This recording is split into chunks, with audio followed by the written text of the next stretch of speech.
Well, of course, kasama yan kasi hindi naman kaila sa atin na pwedeng gawin yan nung gusto manabutahe ng impeachment process. Mag-file lang sila ng fake impeachment complaint, di the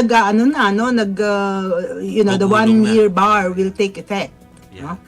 At nagsasabotahe yung mas substantial na impeachment complaints.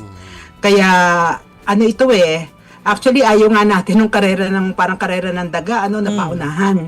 Kasi dapat yung proseso talaga ng impeachment ay welcoming doon sa mga ordinaryong mamamayan natin na gusto talaga na mapanagot ang ating mga opisyales doon sa kanilang mga mga anomalya o hindi mabuting ginawa bilang mga halal ng bayan.